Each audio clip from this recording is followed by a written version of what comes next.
El 2025 nos dejó algo muy claro. El cine ya no se divide entre lo bueno y lo malo, sino entre películas que arriesgan y películas que tienen miedo de pensar.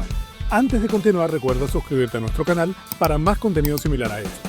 Hoy no vengo a destruir ni a idolatrar, vengo a sentarme contigo sin wifi y sin hype y hablar de películas, géneros, direcciones, actuaciones y tramas que definieron el destino en crítica y taquilla de estas producciones. Quédate porque hablaremos hoy en Sin Wi-Fi de las 5 peores y las 5 mejores películas del 2025.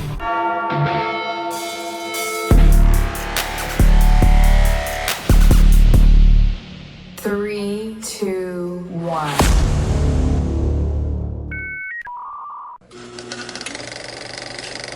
Número 5. Amenaza en el aire, dirigida por Mel Gibson, protagonistas Mark Wahlberg y Michelle Monaghan.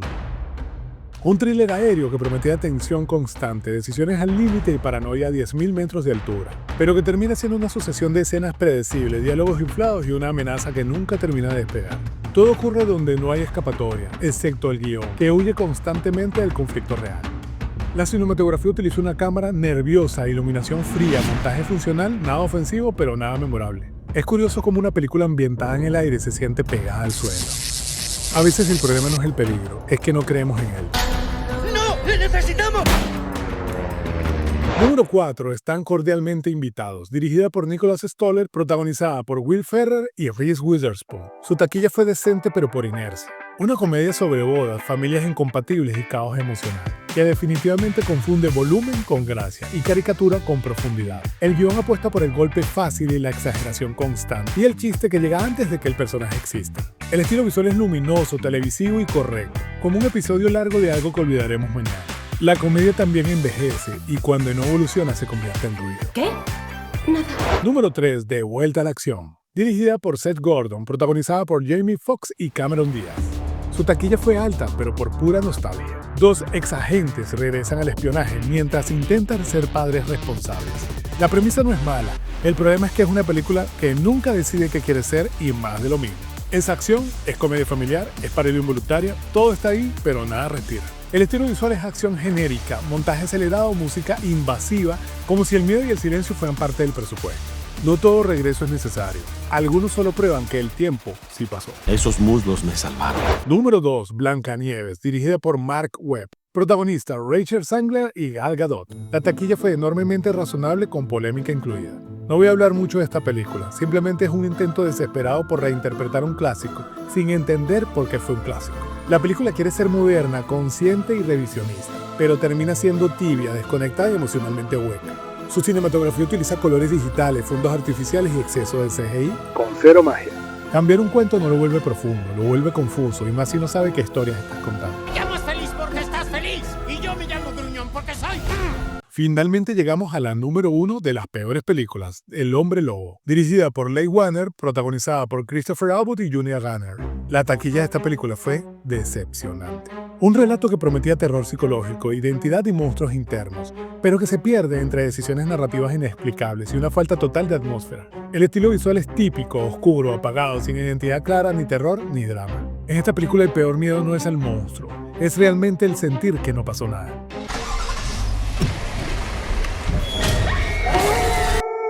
Y una mención especial negativa a Capitán América Brave New World. Mucho músculo, poca alma. Una película que existe porque tenía que existir. Otra mala decisión de Marvel. ¿Desde cuándo son rojos?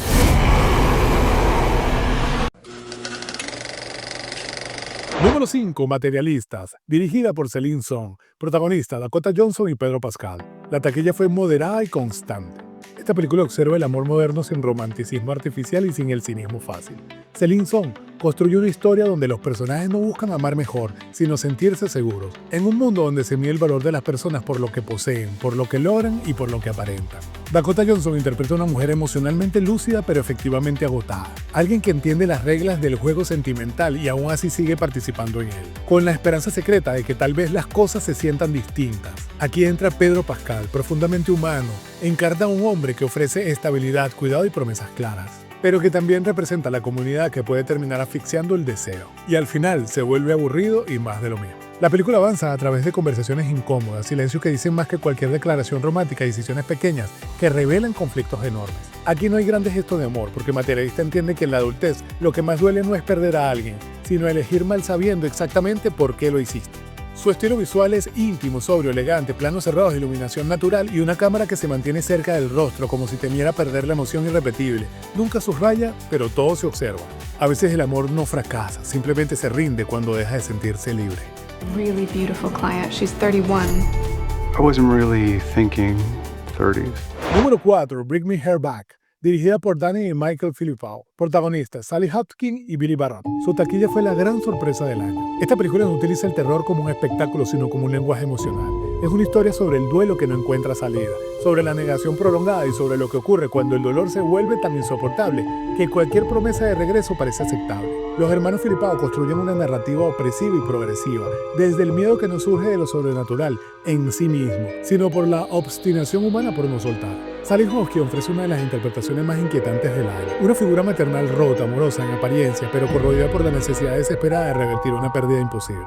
Esta película avanza sin prisas, permitiendo que la atención se infiltre en los gestos cotidianos, en las miradas que se prolongan demasiado y en los silencios que anticipadamente son irreparables. Cuando el horror finalmente se manifiesta, no lo hace para asustar únicamente, sino para confirmar una verdad incómoda.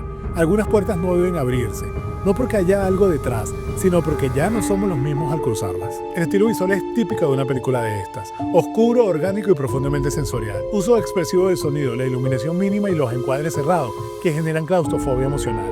La cámara no persigue el susto, lo espera. El terror más profundo no es perder a alguien, es no aceptar que ya se fue. Número 3. Una batalla tras otra. Dirigida por Paul Thomas Anderson, protagonizada por Leonardo DiCaprio y Regina Hall. La taquilla fue alta, impulsada por el prestigio y la curiosidad.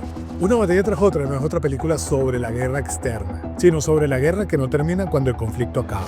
El director construye un relato fragmentado, incómodo y profundamente humano, donde los personajes no luchan con un enemigo visible, sino contra las consecuencias de sus decisiones, la culpa heredada y la imposibilidad de volver a ser quienes fueron. La historia avanza como la memoria, desordenada e insistente, con escenas que no buscan cerrar heridas, sino recordarnos que algunas nunca sanan del todo. El estilo visual es sobrio, contenido, casi estético, planos largos, silencios densos, encuadres que observan más que lo que explican. No hay épica, hay desgaste. Cada imagen parece decir, esto ya pasó, pero sigue ocurriendo por dentro. No en todas las batallas se gana, en algunas simplemente se sobrevive. Y eso también deja cicatrices. ¡Viva la revolución! Número 2. The Sinner, Pecadores, dirigida por Ray Coogler. Protagonizada por Michael B. Jordan. La taquilla fue muy alta, impulsada por conversación social y el debate moral. The Sinner no habla del pecado como un concepto religioso, sino como una herencia. Como algo que se transmite, se normaliza y se justifica generación tras generación. El director construye una historia intensa y profundamente humana, donde los personajes no luchan contra villanos evidentes, sino contra sistemas, decisiones pasadas y silencios que han sido aceptados durante demasiado tiempo. Michael B. Jordan ofrece una interpretación contenida pero devastadora. Un hombre dividido entre la lealtad a su origen y la necesidad urgente de romper el ciclo que lo consume constantemente. La coprotagonista, lejos de cualquier idealización, encarna la contradicción moral.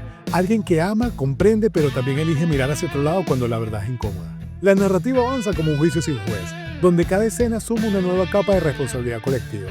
Aquí no hay actos imperdonables ni aislados, solo la condena de pequeñas decisiones que terminan construyendo una tragedia inevitable. The Sinner incomoda porque señala sin levantar la voz, pero entiende que el verdadero pecado no es siempre hacer el mal, sino permitirlo para poder seguir viviendo en paz.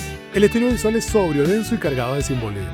Una constante de sombras, contrastes cálidos y encuadres cerrados que transmiten asfixia emocional. La cámara observa como si supiera algo de los personajes que aún no se atreve a aceptar. No todos los pecadores se esconden, algunos viven tranquilos porque nadie les pidió explicaciones.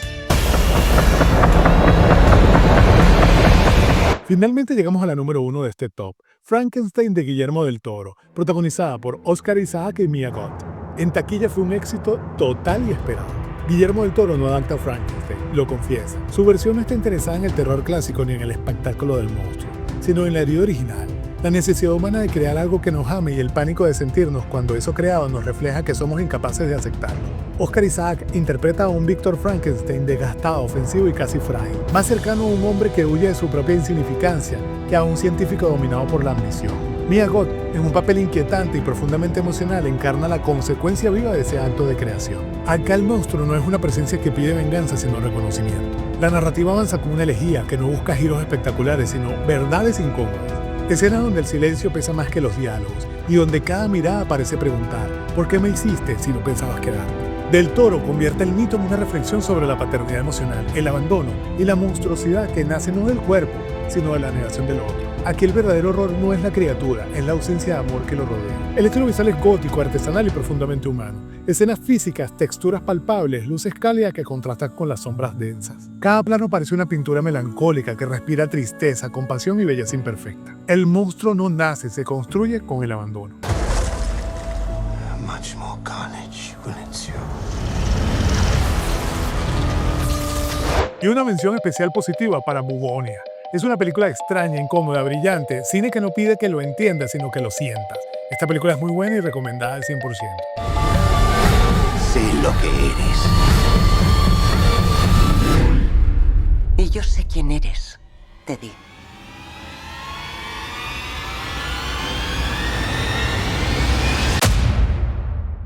...2025 nos dejó algo claro. El cine no murió, solo está pataleando, peleando contra el miedo de arriesgar. ¿Y tú, qué prefieres? ¿Una película que te acompañe días después o esas películas que se olvidan antes de que termine el trailer? Si llegaste hasta aquí, gracias por vernos y comenta cuál fue la peor y mejor película del 2025. Y como siempre digo, recuerda que el cine se piensa y se vive sin filtros. Nos vemos al regreso del cine.